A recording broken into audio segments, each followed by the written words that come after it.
Alright guys, welcome back to another video. Today we're going to talk about the Chicago Bears' 24-18 win over the Los Angeles Rams from Sunday afternoon. I just finished watching the game, and honestly, I was really impressed with the Bears. Now I'll be real, the first half wasn't amazing. Sure, they put up 10 points, and the defense did its job, holding the Rams to field goals and getting stops. But overall, the Bears' offense didn't look consistent. They couldn't even pick up a third down until late in the third quarter. But once they got it going, things really started to click. They leaned on DeAndre Swift, and he had a fantastic game. He rushed 16 times for 93 yards and scored a touchdown. As a receiver, he grabbed 7 catches for 72 yards. Swift was just incredible. He made something out of nothing time and time again. I'm super happy for him, especially since I own a Swift jersey. It's encouraging to see him play his best game for the Bears, and I hope they keep feeding him the ball. They've struggled to run the ball lately, so getting him going is key. One thing that's been tough for Caleb Williams is that the Bears have been putting him in tough spots. He was facing third and longs all game long. Until late in the third quarter, the offense just couldn't convert on third downs, and that's a nightmare for any rookie quarterback. Even for someone as talented as Caleb, it's tough to succeed when you're constantly in those situations. But once the Bears figured out their run game, they started moving the ball, and I think they're going to be just fine moving forward. Roschon Johnson deserves credit too. He ran 7 times for 26 yards and a touchdown, and he was great after contact. Really physical. You could see the Rams' defensive line getting tired late in the game. That's why having 2 good running backs is so important. You can keep rotating them and wear down the defense. DJ Moore also made an impact with 3 catches for 22 yards and a touchdown. That touchdown was Caleb's first to DJ, and it was a thing of beauty, a perfect throw. You could see Caleb going through his progressions and finding DJ in the back of the end zone. I'm not sure how the Rams let a linebacker cover someone like DJ Moore, but the Bears took advantage of it. Other than that, Cole Kmet had 3 catches for 34 yards, and Keenan Allen was quiet with just 3 catches for 19 yards. Rome Odunze had a single catch for 10 yards, but as long as the Bears are winning, nobody's too concerned about those stats. Caleb Williams finished with 157 passing yards, completing 17 of 23 attempts and threw for 1 touchdown. He did get sacked 3 times, though. The Rams have an underrated defensive line, and not many people are talking about it. Jared Verr, for example, is having a great season and might win Defensive Rookie of the Year.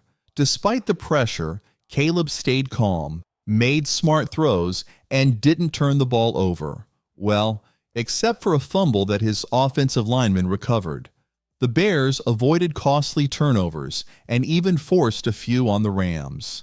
Matthew Stafford lost a fumble, and while he played pretty well, the Bears' defense held the Rams to field goals, which was the difference in the game. Stafford went 20 for 29, threw for 224 yards, and had 1 interception. He should have had 2, but the Bears' defender stepped out of bounds. The Bears' defense, led by Montez Sweat, did a solid job.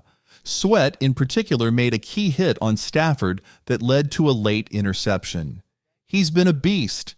He led 2 different teams in sacks last season, and that's rare. There was some controversy over whether there was helmet-to-helmet contact on the last play, but in the end, it is what it is. Games aren't decided by one play. It's what happens throughout the game that really matters. Overall, I think the Bears are heading in the right direction. They're 2-2, which isn't bad, but I thought they'd start hotter. Still, they've been competitive, losing by just 5 to the Colts and 6 to the Texans, so they're not far off. Next, they face the Panthers, and that's a great opportunity for the Bears to build on this win. Sure, the Panthers have been playing better with Andy Dalton, but they're not an amazing team, talent-wise. Plus, the Bears have another home game, which should help them carry this momentum forward. It's technically not a home game against the Jacksonville Jaguars. My computer says it's an international game, probably in Europe or somewhere else, but I'm not sure. Either way, the Bears have 2 upcoming games that they really should win easily. After that, things get tougher.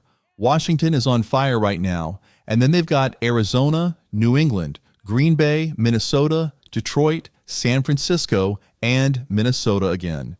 We knew going into the season that the second half of the schedule would be tough, but now it looks even harder. The Vikings are playing like Super Bowl contenders, and the Seattle Seahawks are looking legit, maybe not Super Bowl contenders yet, but close. The Lions are easily one of the top 5 teams in football, and the Packers are always a challenge. So it's absolutely crucial for the Bears to win these upcoming games. No question about it. But looking at what the Bears did well in the last game, I have to give a shout out to Tory Taylor. I know punters don't get much attention in most football videos unless it's a Bears channel, but man, he was a standout. He punted 5 times for 277 yards, including a 66-yard bomb. He was flipping the field every time. Honestly, I don't think I've seen punts go that far before, not without a lucky roll. He even put some backspin on his last punt to pin the Rams inside their own 10-yard line. That was huge. When the Rams were backed up like that, they had no choice but to rush things. They had just over a minute left, no timeouts, and they were stuck deep in their own territory. Then, the Bears' defense made a big hit, which led to an interception, and the game was pretty much sealed from there. When you trap a team inside their own 5-yard line, they're usually going to run the ball just to give themselves some space. The Bears' defensive front was all over it. Connor Williams had a strong game for the Rams, rushing 19 times for 94 yards and a touchdown. Outside of that, though, no one really hurt the Bears.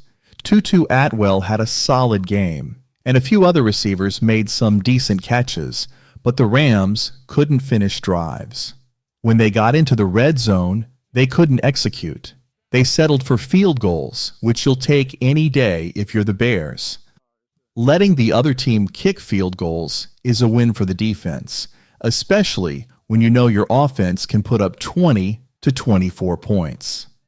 I know the Bears' offense struggled early in the season, 16 points against the Colts, 13 against the Texans, but they're figuring it out now. The running game is starting to click, and Caleb Williams is getting more comfortable.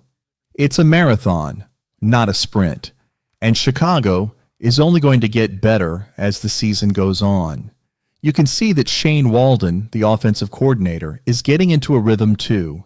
He's starting to call plays that suit the team better, and that's huge for the Bears moving forward. That's all I've got for you guys today. I know some of my subscribers have been waiting for a Bears video, and I just finished watching the game, so shout out to you all. Congrats on the win. I'll be back later this week with a preview of the Bears versus Panthers game. I'm out. See you later.